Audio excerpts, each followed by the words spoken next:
Bonjour peuple congolais, ça dépend RO Bozali Kolanangaï, Ngaï Nicolas Christian Bola bien maman, peuple Mokozi, peuple souverain, combattant, résistant, révolutionnaire, PNI, PNI et les politiciens non institutionnels.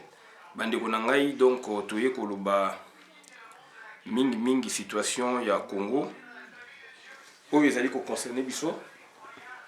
Yango donc Toye Koloba Yango, de sorte que Toye Ba, Makamni les allaient koleka na Mboka na Bisso. Dans mboka na biso, il y a des situations oyo bande ko belé balingi ko effacer do ba vérité, balingi ko effacer histoire. Yango na tozali ko prévenir bango, tozali ko laksa na bango que histoire ba changer yango te, tozali ko prévenir bango ko laksa bango que histoire mboka ba changer yango te. Donc il y a eu des gens, des précurseurs, batu o ba salaki masolo et puis ba musu bazali ko continuer na yango. Et c'est normal, il faut qu'on reconnaisse Baninga, il faut qu'on reconnaisse Moussala o Baninga Bazali Kosala. Nayango, to sengi na bino vraiment donc confiance et il faut ezala na biso, confiance etonda na biso, bolingo etonda na kati na biso et puis donc to e bandenge nini to ko marcher par rapport ya ba makambo ndenge ezali koleka. Ndeko ozali mutali bosote oyo osali makambo na mboka wana. Na domaine de musique, na domaine de musique. Puisque nazali kolobela mingi donc Werason et puis Félix Oazé quoi, il y a des situations oyo et si et salama la musique congolaise. Mais lelo bino bozali ko zongela ba recette wana sans que bo citer batu o ba créer biloko wana. Et tout moni lelo donc Félix Oazé quoi, azali ko dépasser ba mesure. Et puis koko sa population, koko sa peuple na makambu oyo ya lokuta et puis peuple na biso balingaka bongo bazali na Afrique biso tozali koto donc o bino boza ko yebisa bango bazo zongo lokola Bible et bino mutu boza na lisangu bolobaka so bozongi kuna batu bakoyoka bino yango no moni biso pe tozo ko sala pe contre vérité pour na to expliquer batu ke makambu o bino boyoki makambu o batu baza koloba eza bongo teza makambu lokuta. Donc na ujwa kaneti ya Félix Oazé quoi aza koloba lelo yo makambu ya fimbo danse na fimbo yango toza kolakisa yeke danse na fimbo nenga lobi mais ayeba ke danse wana fimbo esi esalama na Congo na orchestre pas munene ici fi lokole donc ici fi melodia babenga kango lo fimbo. Donc eloko moko bako inventer lelo ezate Werason ami beni roi de la forêt ayeba ke forêt na musique congolaise ezalaka déjà. Victor etant ebimaki wendo alobaki mabi me bana oyo basali orchestre mais sans que batu na ngai puisque ngai orchestre na comme na ngai Victoria. Donc ça dit il y a des choses comme ça oyo sengel toye bato loba de temps toza ko loba yango to loba avec donc modération avec prudence. Yango wana donc pona ngai lelo musique congolaise moderne est totalisée aujourd'hui donc 72 ans. À partir de la sortie à disque ya Wendo Colossé de 72 ans, musique congolaise donc et ici 72 ans, moderne. Puisque la musique est outil n'a pas qu'on a etc. Mais je parle de la musique congolaise moderne 72 ans. À partir il y a Nzembo, il y a Wendo Maki Marie lui en 1948. Ça c'est de un. Deuxièmement, sur le but de temps la génération, il y en a aujourd'hui 9 ou 10. Première génération, ils allaient à Wendo Bouane 48, 53. Deuxième génération, Grand Calais et consort, 53, 56.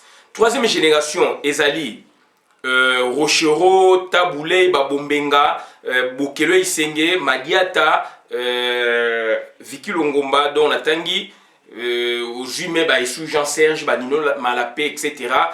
Bossou Madessoin, Bazali Belé, Simaro Massia, Wana donc de 56 jusqu'à 61, 63. 61 parce que orchestre Moussou et Bimaki, African Jazz et Komami Balé. Et créé qui batou, après, Baye Sangana rapidement, mais toujours Ming 63 temps donc African Fiesta, Africa Jazz et Kabwani. Africa Jazz et Kabwani, et puis dans 60 déjà, Batou ya Zaiko, il y a Batou ya OK Jazz Mingi, Bande quoi Congo, Brazzaville, Bazonga na Brazzaville pour lancer la Bantou de la capitale. Donc déjà deux époques, on a deux temporalités, on a Jésus Laksake, donc on a 63 mais comme on a Makasi, orchestre African Jazz et Kabwani, puisque Docteur Nico n'a taboulé ba longwe pas grand calé ba ko sala donc Africa Fiesta. Ba créer siko ba génération sika. yépe a recruté sikoyo dani donc petit naïe déjà bazalaka naïe bombenga po bombenga déjà Jano bombenga déjà na orchestre n'est bien avant mais azalaki na kati African Jazz mais bazali ko yemba te ba opesa grand calé ba chanson na ba taboulé donc et là qu'on a déjà c'est très important donc quatrième génération ko bimandé à partir à 63 ba Verkis ba côté na ba OK Jazz ba Mijos ba ye donc ba Samangwana ba Tessa d'Alliance ba Lokombe ba Suzy Kassé etc. donc batu oyo ba betina ba vie wana evoloka betina ba vie wana te nyoka longa betina ba vie wana te manoko waka betina ba vie wana te papa ba betina ba vie wana te batu ba betina ba vie wana. Ça c'est Suzy Kassé ya mtazo episangabi Christian mais besoin ko louper quatrième génération c'est nous biso mto betina ba vie wana na ba vie roche na ba vie bombenga boye ba bavo Marie. Donc cinquième génération c'est une génération Isifi donc en fait génération Zaiko Stukas to benga ndengwana pour la tout se comprendre et cette génération oyo orchestre phare ezali Zaiko. Je parle donc de la génération musicale et non biologique. Génération biologique c'est le mususu maintenant on parle de la génération donc musicale. Donc c'est-à-dire ça la temporalité par rapport il y a icône orchestre phare icône phare musicien populaire danse boybo donc bloc éléments caractéristiques dans mon pays de Zaiko à partir de 70 apogée dans le mouvement donc sommet bah comme on a sommet en 74 donc à partir de 70 bah bella bah orchestre là tout aujourd'hui bah Soki Dianzenza aujourd'hui bah Manoa Kuwaku bevoloko ba kantani boma batona tout botie bango ba papa wemba ba batona tout botie bango génération moko de génération 5. Après génération là ça c'est le vieux celui qui me dit abi génération et qui immédiatement ça génération Isifi puisque batona nde ba s'inspirer na Isifi ba beti et pas ba vie na bango ba tu ya Zaiko ba tu ya Stukas soki ba beti te me ba fréquenter nde batwana donc on a tout le temps que la bino batuloko la donc batuloko la ba Kofelo Mide batuloko la ba Bipoli na Fulu batuloko la donc ba Kestere Menea batu bazali belé ba Zemano Kanza ba Shimita bazali ebele juna tchana na pe rocha wana mais aza mingi pe la génération moi mkel kolo donc batu ba indi ba se situer place wana après wana yeko ba Christian génération 7 ezali des génération grand Zaiko Wawa Toko Bakisa. Donc, au manoir Koulako a créé, bah, jeune baillé. Et Kumbeli Dongo, c'est-à-dire, bah, musicien à Grand Zaiko, au jus, c'est Reba Koko, Nanata de Voloko, à reprendre, ici, fitant, bah, pas trop, Bakei. Donc, aux Ali, bah, Joe Poster, bah, Joe L, bah, Joe, bah, Defao, bah, Chimie, Taïgi, Génération, et ici, film, Mayaki, ma Kozonga, sous Makaswana. Donc, on a une place il y a dans la génération, mais on parle de la temporalité par rapport à l'orchestre phare. Donc, on va nana Mazé, Léa, Dikirwa, etc. Oye Sikoyo, après Wana, il y a les générations Swedena Wenge. Après Wana, c'est la génération Swedena Wenge, donc de 80, 87, donc on va sur les Bimi 87, 88. Naba Wenge. Donc, normalement, ça sur les méthodes, on a Wenge. Génération landesa c'est la longue génération ok et absorber ba talent et belé na kati pour ok c'est mingi bimaki ba bete musique makasi leti ba promuse musique orchestre ya Kasavubu lokola suite ezali génération ya likolo mais orchestre orchestre nano ya les ma pros à Kriaka donc bah Christian Kimukushu la junior esthétique on a dit donc orchestre normalement ils allaient donc la génération même à Wenge puisque on a bien depuis campus mais et ko bima bien nassé donc bah, il y a des générations donc après on a donc génération 7 déjà ils allaient génération grand Zaiko 8 ils allaient sur des Boketu premier sur des Kitambo au Juna Wenge on a la génération 8 yango et absorbé plus ou moins 30 ans bah Bill Clinton moi ba bima boezate ba Wenge et s'éclater ba Marie-Paul ba bimi ba Boyo bimi ba César Loboko bazalaki ba JF Fong c'est une autre génération mais et mon ani makasité puisque ba Bettina ba makasi c'est à eux maintenant de nous convaincre mais du moins to ba génération et continuer tifali pour pandi mutu yaiko kosukisa yango. Donc génération 7 Grand Saiko, 8 aujourd'hui Wenge Sode Wenge, et puis 9 jusqu'au ya Fally Ipupa, ou 9 qui na Fally Ipupa na avant na mais ba bima qui te ba absorber bango, et puis 10 c'est ça Fally Ipupa, mais sinon c'est 10 c'est Fally Ipupa jusqu'à nos jours. Ba Fabrigas bazolinga ba bima ba Robert Mundi bunde na okaka ba linga ba bima, mais Fally azako ko absorber bango. Donc tout ça yango pour la to se comprendre par rapport ya makambo de mutoloba, parce que batu mingi bazo komona neti musique ebandi lelo aye kosala musique na ye, bien sûr ayeba yana kite aye koyeba na, c'est normal ndenge ezalaka, mais du moins azali ko éluder ba passage mususu.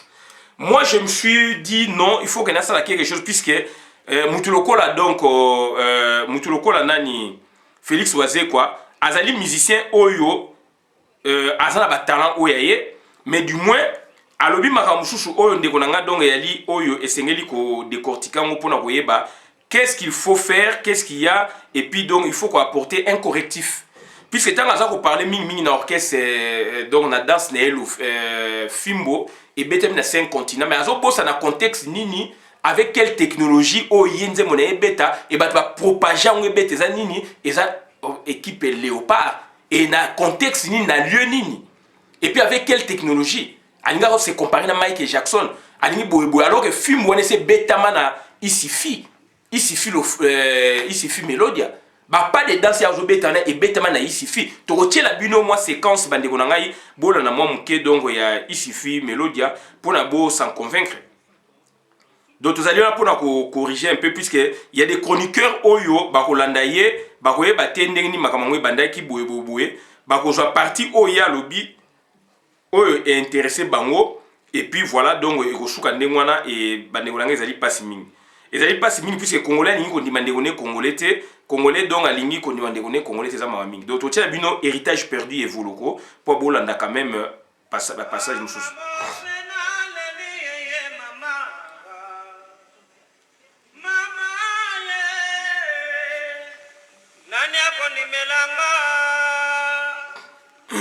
Ici fait Melodia.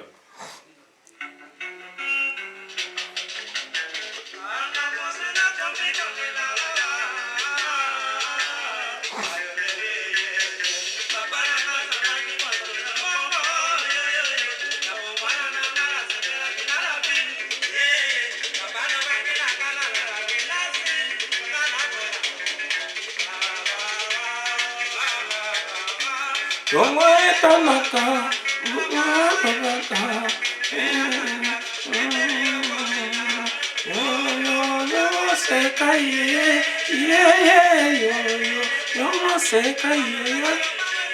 ouais, vous so aimba wacha loboko boy. Yeah.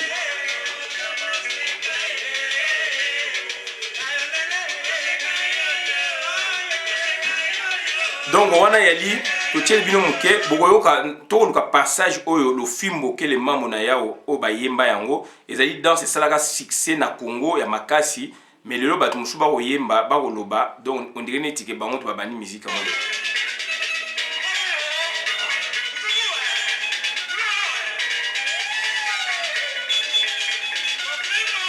Le fimbo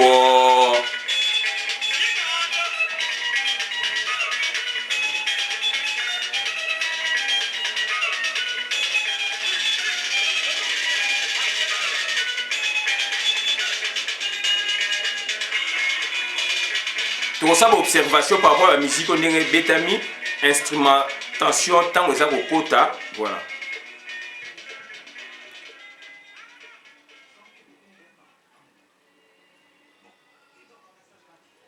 Donc tu as Adolfina na 76, c'est bien écrit dans le fimbo, voilà. Donc mutumushushwa aya bimisi dans le fimbo sans faire allusion na baninga. Ezama. Chubu.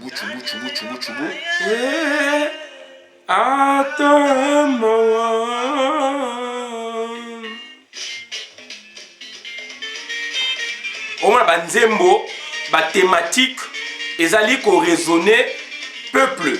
ezali makambo ba fait sociaux toto globaux lelo banzembo oyo ezoyema lelo donc ekomi musique pornographique tozoyeba sens te et puis bato bakoyeba musique oyo te nga ba musique nyonso akala wana so bio oyembi yango na koyeba mpo nyonso yemusu nazango na motu te me soko oyebi oyembi na koyemba yango puis ezalaki musique oyo ezali kobima ebele na moment moko me ezali komarke biso mpe ezali kokota eza biloko ya bafait sociaux toto globaux zemi mama baboti na ye batomboki okende kosamba malembe okitaze malembe mama ozwa mongo yeye omela kopo yeye mokilie isifi za to mabino sko na partie oyo seul jusqu'à la preuve du contraire extrait nde tomona ngo na vidéo donc ba chanson tu ba dolofile tomona ngo na ba vidéo na ba télévision na époque wana ba film na kenda bito ebité voilà.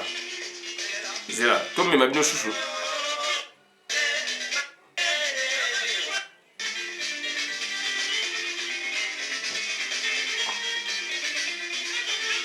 Ouais, tout côté donc boucher. Le fimbo.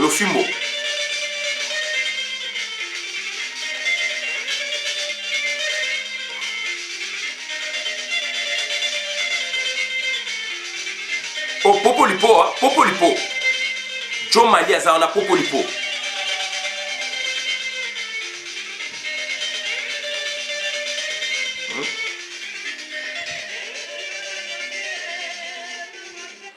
Donc bande ko ngai tozali ko pesa ba extrait oyo pona epesa biso mo ba souvenir ya kala parce que batu to bungi nzela muninga salaki loko yo ko sa lelo olingi ko reconnaître ngote.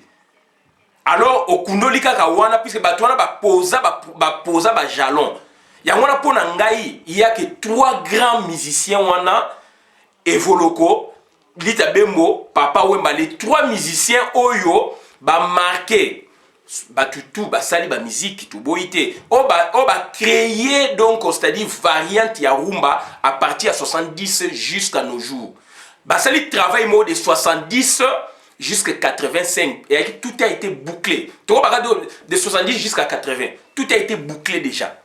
Et aujourd'hui, na instrumentiste na bangone ti ba manwa kuwaku samunga oju Popolipo toko démontrer bino yango. Bande ko na il faut bondima baninga. Tango zo bondima baninga te me ba bondima bino quand. Il faut bondima baninga. Mutuloko la Manwa Kuwaku na Evoloko. Ils ont beaucoup travaillé. Totie la bino le moneti Liwa ya Bakumba. Liwa ya Bakumba et ça minga na 3e année primaire na tene de Kalina 73 par là. Donc totie la bino pour bomona donc Bakumba. Boyoka mineur wana za ko yemba Evoloko avec mineur na 73, il avait quel âge? Il est né en 54, donc il a 19 ans mineur, a juste succès trop mineur encore. Pépé Feli déjà, comme il a sommé, mineur, na poto donc il a eu comme chouchou. Na contexte, il na poto awa mais il a comme chouchou. Mais le fait que ça va tout mwindu, boni qu'on dit à l'air juste valeur. Bon ça qu'on copie bango mais boni qu'on reproduit biloko bango va salité. Bon citer ta bango. Ah, na sala loko boy plus na tala ke loko moko boy. Ba dans bino bo créer lelo. Est-ce que les bosso bino loko na zalaki? Il y a des gens qui ont créé ça. Ba kribo beta lelo. Est-ce que ba kribo bosso zalaki? Sap o lelo ne bo beaucoup molata sap. Oui, sap bo zalaki. Mais oui, musique pe bo ba loko bo zalaki mais donc ça dit ba démarcation ba sali wana. Pour les comment ils ont impact ndenge zali lelo. Ba tabule bazo bina danse ni. Ba Afrique entière bazo bina danse ni. Voilà. Donc même Kiri n'est na il y a une discussion même donc Africa fait ça Soukissa il y a docteur Nico na ya Edonganga orchestre Edonganga na Brazzaville. Wa weli Kiri. Oui. Mais ba danse makolo passe oui. Mais si on ba kava cheye. Et qu'on a saccadé échanger musique na biso et créer ba tempo mususu. Bande konanga il faut bondima baninga quand même. Bondima baninga, je me rappelle James Brown 10 ans avant Koufa même à comment le logo Boabi, Michael a copié sur Yé. Alors James Brown a Michael a copié sur Yé. C'est normal. Michael personne a fond na ebo elem si pas ça interview moi bon tu éviter mais James Brown a lo ba yango. Puisque avant Michael James Bond azalaki biloko wana ye muta salaka yango mais ye na ngoso na marque mususu bande ko na il faut to ndimaka baninga na juste valeur tozo wele lo nini wana tozali ko wela eloko nini wana eza mawa mingi donc otiela bino donc extrait moko ya nani ya liwa ya bakumba donc bakumba yango yo na Zaiko avec Manoa Kouakou et Voloko puisque aux côtés d'un grand chanteur il y a toujours au côté d'un grand chanteur, il y a toujours un grand guitariste.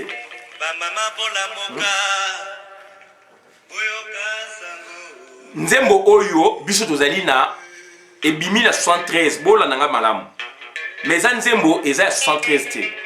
Biso to botami na Kasavubu, na Loja. Bato bayebi. Vieux le Coca, proche de Voloko Joker, c'est mon cousin Germain. Maman na bango tante aînée na biso. Papa Nabiso azali troisième, deux frères na liboso. Après, Papa Nabiso, ma Vince, Balandi, Bekao, etc. Je vais vous dire une chose. Toza bana mikie na Kasavubu, tu es na Mumbele na 71. Tu es na Mumbele na 71 vers avril-mai. Viens le Coca, azali ko se réveiller na Tongo, aza ko yemba koko dioko soso ya Tongo etalani eloko yo. Na ba 70 71 noko na ye vie ma Vince et na ba 5h 6h vie le Coca lo bango désiré ala muki abanu ko yema Nzembo kokodio ko soso ya Tongo etalani ba mama bola mukae boye boyo ka disapo vie le Coca azola musaba na tango na Nzembo na ba 5h 6h30 vie ma Vince est trop rigoureux. Viens avec ce moment-là, la mouki. Yo le bango, boy, à l'année, à l'année, à tourner le bango, on a choisi à bêtiser. Si quoi, tout le monde a un bongo, là, ça y connaît bini bani. Ngai si quoi, na 2003, na Belgique, na kuta na fait le coca, na tourné à bivier. Yo Nzembo zo oyem bango déjà, na ba tozana na Loja nanu. Et à ndenge nini, Nzembo ngo bini 3 ans après. Abino ndeni boyebene Voloko déjà abi mama na bango ake kotala leki na yazovana na Gombe au père na Salandi donc mama Lokoka est né deuxième a ote pe kufa tante wana tante Véronica yende ayi camarade ya mama ya Voloko et puis azali sou ami ya mama ba Lokoka donc omoni ba il y a des amis communs donc ça ba amis communs ba amis communs mama Lokoka na Lokoka ba ke kotala akotala leki na ye mwasi ya na Gombe akekuna kokuta ndesko mama Aminata mama wa Lokoka mama ya Voloko na Voloko na 1966 Lokoka qui me dit na 66 do ya yo kotala ser na ye ami ya na leki à partir de ce ko basangisi bango abi place ba ebene Voloko depuis 66 abi Voloko ina kaye ya ba chanson.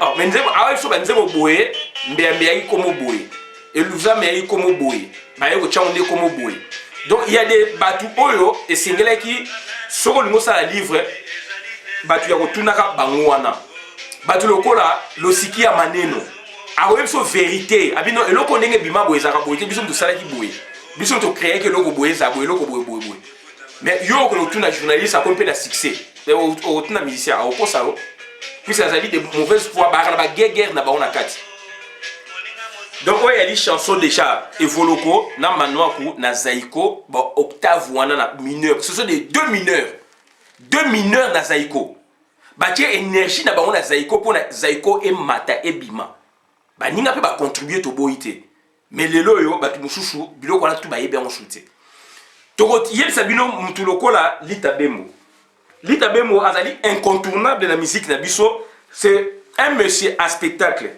Donc ça dit à ça spectacle oyo ti lelo to mona kayango ti. Cercueil dinga a comment ça nango e wuta na ye. Ba kwa mabe cercueil mabe na opesa bino spectacle mo salaka na esplanade ya la voix disait na 80-81 à la ti Kuiranta. Et donc Kinkese ou Kinkese. Tout le monde a nzungu zo toka. tala nzungu baomela bakafe na babangi nzongani na kati bazwi tasa kafe ya munene baye bapesi siko vie lukunku sampu nayoki babe akufa chaque kongo na émission na ye na Aisha Okoko na yebi te so akufi sikoyo bakufa kala na yebi te me nayoki babe akufa auti so okufa obe akufa na yebi te boyeskizinga me nayoki ndenge wana donc apesi vie lukunku sampu vie mela lukungu abi na mela nini oche bangi abi vie mela yaki na bangi na kati bakoni donc koto ba instrument tala batu koto bakoni pour le spectacle la voix d'Isaïe sama na kati et puis libanda do bakoni za nezo toka nzungu bokoko lita bembo ba spectacle ni wana to mona yango te ezali ba archive ezali lelo bino boye biso ba musicien boye songolo parato boyite ba musicien musuku ba malelonga na yebi bango te biso ba chanson na bango nyonso nazali mutu beneti ya mutu boye me ba chanson ba twana tout oyeba ki yango par cœur to tanga rapper mais to yebi ba musique ya batuana jamais na yo ça émission mo na négligé ba viona non donc tala ce qu'on dit to tela bino nzembo lokwa jida zonga jida donc ya lita bembo zonga jida nzembo wana ezali reprise à travers le monde Elvis Kema wa joué en 84 na Africa Dance abimisango do asala donc po pourri donc a chanda nzembo ya congolais na kati eza bakara bola na zonga jida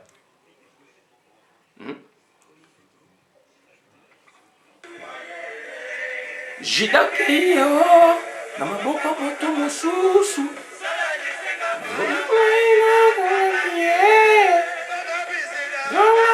zonga jida zonga jida bakujida zonga kangai yometeli bakujida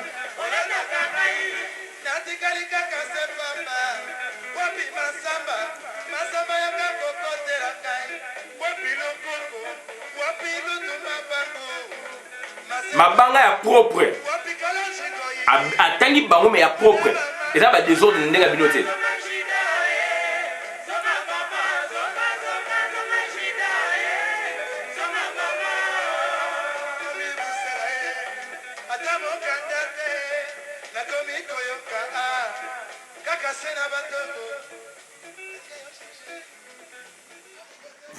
voilà c'est vieux lukunku tala ba spectacle boye bande konanga musique bola na musique abatuana ba yembi au moins ba tiki passage instrument toza ko yoka ya lelo bino ko confiner bino ko tout donc musique ezo yebana te instrument ezo souffler te tout confiné c'est ça la musique congolaise d'aujourd'hui et boni ko reconnaître était ba prédécesseur na bino bande konanga oza ka ba méchant qu'est-ce que vous avez fait la musique congolaise vous Batola ba créer ba demeure imagée ba place ba vanda ba batizaki yango evoloko depuis Zaiko bolanda mbea rendez-vous na chez là-bas place ya ba parents na Tinel ba pesa ki chambre na Tinel donc abenyango rendez-vous na chez là-bas place ya vanda a s'inspirer bien sûr donc na Fela Kuti pas Fela Kuti donc avec les États-Unis avec aux vers les années 68 65 6 8 avec créer net état dans un état kalakuta place naï mais voloko ba s'inspirer qui na biloko wana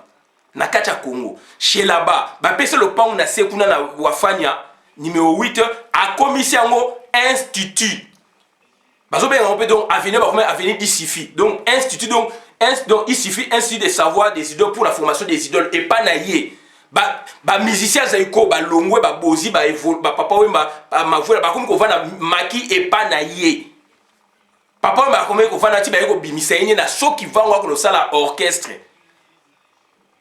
muluka ina village muluka ina bimité et ça ben inspiration ba boulevard ezali na kati boulevard mbea boulevard mondo boy et ça ben inspiration il stona bimité après ayo baptisé comme forêt monière et ça qui illustre même donc on a retour il y a Gina et Fongena kolanda ifoloko basa la orchestre Isifi Melodia puisque Isifi a libosé Zaline dans Zaiko Gina ne ifoloko taba ça Isifi le colonel Gina zalagité bazui ma voix là bazui bozi bazui wemba mais bozi zalagi na bango na Isifi idéologie na ba 72 13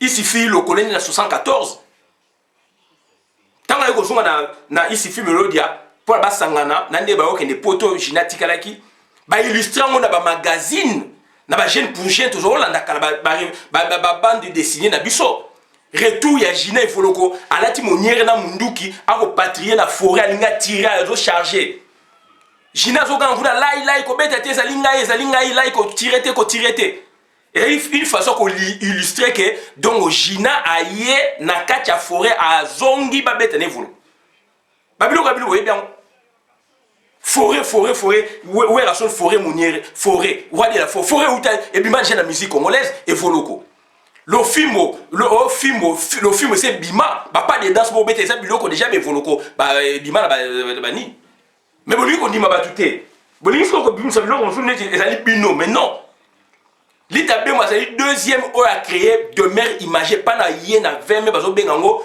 Hillstone ngala kena kuna masala ngazo vana tolotanga na Saint Gabriel et P5 yolo no ngola Christian azaye ko vana na 20 mais to na qui n'est pas na bango to suite au kenda wana pas l'itabe moi il peut la passette bo chocolat je vois là des chocolat a une sorte de safari chocolat na passette azo le kana avenir 20 mais à 4 wana a telemi ba petit ba telemi ba opesa ba mbote ngana ya ekipe mwana muke me bana mikesu ba kangi balabala ayaki obligé à telemi ba opesa ba mbote wana lita bembo na top biso oki na Hillstone papa maintenant village molokai bimite papa me village molokai ayeko sala motanga longwe na isifi Evoloko akeko sala viva la musica nde ayeko sala sikoyo et pas na yeko baptiser ndongo village molokai a copier sur baninga surtout sur Evoloko.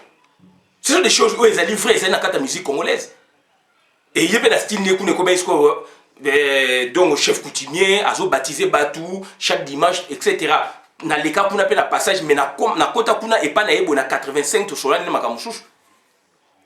Donc bande kona ngata ba Japon, bande kona do, ce sont des histoires où est marqué quand même mboka.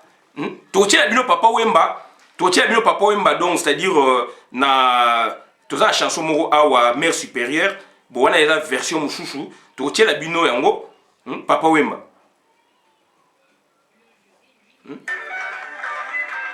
Voilà. 3 personnes dans la musique congolaise. Ma banze moto yeba ki yango na mutu. Ya mutu ngana lembi na Wemba on a kangi miso. Adolphine a koyema na kangi miso. Gina na koyema ngo zonga Gina ko yema na kangi miso. Maman le ati na koyema na kangi miso. Ina yo. Vuya ko oyanga mzo. Mama na yembi na nzembo. Soko boko yo kangai na kovanza na ngai. Engonyo na likolo banjelo babengi yo moninga na tongo na likolo bandeke bakomi manisengo yuyu bandeko na ngai na moment oyo musicien nini oyo bakoloba bazalaki c'est tout à fait normal o bazali ba vie na bango mais ba vie ba marqué ba poser ba marque moko indélébile ineffaçable. Tant que ça la musique na bino au copier sur vieux tangaye ezali bien za reconnaissance ezali ba reconnaissance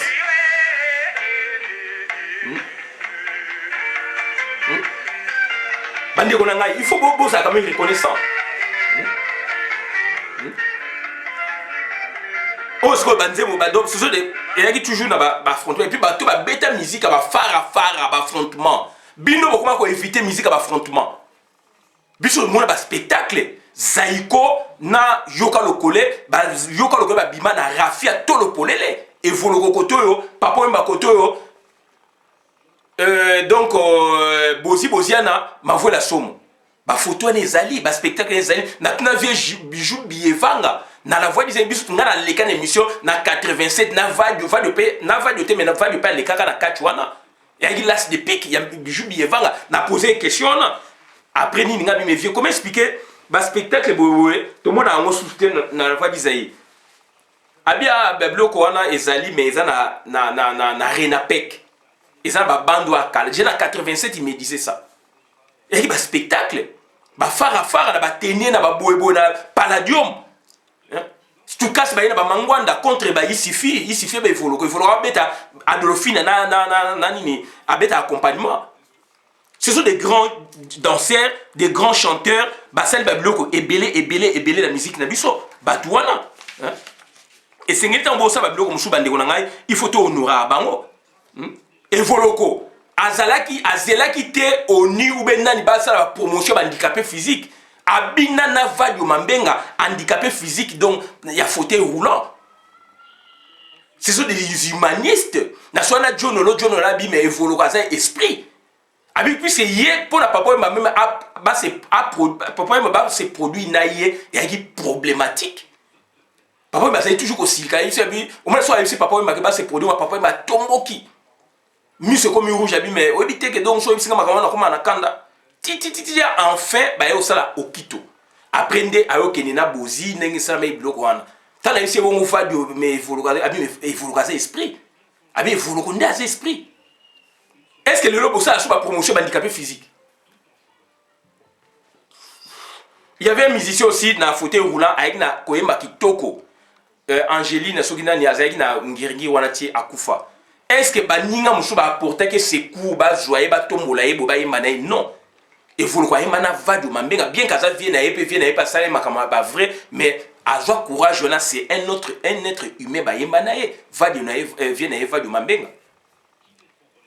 Babilo kola bino tu boye bien ngote ba film le mo na mone moko le kaka wana mais na ba jana na ba ni mais va du ayi na mungongo osakana te. Yemda a fait travailler mungongo et Evoloko na papa wemba. Na sa ba vidéo na loba yango. Azela qui teke donc il faut oni a raisonné boye oni a loba boye non. Donc ça dit il a raisonné en tant que mutu a sali disque donc a sali orchestre vadio. Il suffit le coller va de la carte comme arrangé et puis bakabwani akena vie na ba yembi banzembo banini. Donc on a également sabina ngwana de tout faire attention batwana ce sont des gens oyo basali promotion musique na biso makasi ce sont des grands chanteurs mutu loko Evoloko auteur compositeur donc ya osakanate danseur ya osakanate chanteur ya osakanate créateur de danse et rythme kavacha oju yango oju ba ebotu na kavacha na zaiko ebotu na yoka lokole ba lo fimbo kele mamu na ya odo na isifi lokole ba keke ba nino ba son ton coin na isifi lokole oju ba shibishi danser na isifi mélodie pardon et puis donc a créé ba demeure imagée place ministère avant na ba baptiser yango ezali litabemo ezali papa wemba. Créateur de demeure imagée, grand stratège. Aujourd'hui, Tabembo, auteur, compositeur, arrangeur, soit des arrangeurs indiscutables. Donc, Banzemo Lokoba Maan Lyontine, Mose Kambouza, et ça va rythmique à Osakanate. Créateur de danse, Bekonda Sakade, Kaïman. Donc, Moutakoti animation et siffler la musique congolaise, c'est Lita Bembo. À part quoi, café, zotoko, banini, siffler l'animation musique congolaise, c'est Lita Bembo. Le long musicien, moi, Rubimana siffler, mais il faut à créer des meilleurs imagés, il stone. Deuxième, après Evoloko. Troisième, c'est Papa Wemba. Na 77, donc, Lita Bembo, à Salon, on a 74, 15. Evoloko yaki ba 72 13 voilà donc il faut to ba bloko wana papa wemba asali donc grand auteur compositeur grand danseur créateur de danse ba mokonyonyo ba boye